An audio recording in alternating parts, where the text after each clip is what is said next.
और ये नेक्स्ट हमारे 2 क्वेश्चंस, अब उसकी एप्लीकेशन से लेंगे। ऑब्वियस सी बात है, हमने एसएएस का कॉन्ग्रुएंसी रूल पढ़ा था उसके ऊपर। तो कह रहा है गिवन फिगर में एबीसीडी एक क्वाड्रिलेटरल है जहां एडी जो है वो बीसी के इक्वल है, मींस ये एडी बीसी के इक्वल है, और एंगल डीएबी और सीबीए जो कि मैंने मेंशन कर रखा है यहाँ पर इक्वल है। प्रूव करना है हमने सबसे पहले तो ट्रायंगल एबीडी और बीएसी आपस में इक्वल है। तो चलिए प्रूव करते हैं इसको। मैं इनको अलग से बना लूं। ट्रायंगल एबीडी जो वहां पर दिखाई दे रही है वो कुछ ऐसे है, triangle A B and D, और दूसरा ट्रायंगल बीएसी वो कुछ ऐसे दिखाई दे रहा है, ए बी एंड सी, और इनमें बी सी जो कि किसके इक्वल है, ए डी के इक्वल है, और एंगल बी जो है वो किसके इक्वल है, एंगल ए के इक्वल है। और अगर मैं आपको नजर आ रहा हो तो ए बी जो साइड है वो दोनों में कॉमन है, तो हम लिख देंगे बस A B is equal to A B means common.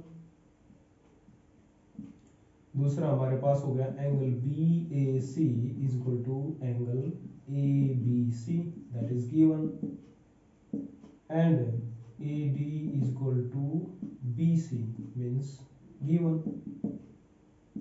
तो हमारी दोनों triangle A B C is congruent to triangle, अभी ध्यान रखना है कॉन्ग्रुएंसी का नाम देते वक्त ए के कौन सा एंगल आपका ए है, इस साइड के अपोजिट वाला एंगल जो कि बी बनेगा, और हमारा जो ए बी सी में बी एंगल है वो ए के इक्वल है, A B and D by S A S congruency rule के अकॉर्डिंग। तो पहला काम खत्म। Prove that this B D is equal to A C, so B D is equal to A C. देखिए फर्स्ट और last point means हमने नाम सही लिखे हैं, तो हम यहाँ कह सकते हैं कि A C is equal to B D means by C B C T. दूसरा ये भी प्रूव। लास्ट बचा हमारे पास angle A B D this one is equal to B A C means that. तो हम यहां पर भी लिख देंगे angle A B C is equal to angle B A C, A B D is equal to B A C again by C P C T. तो हमारा ये भी प्रूव हो गया।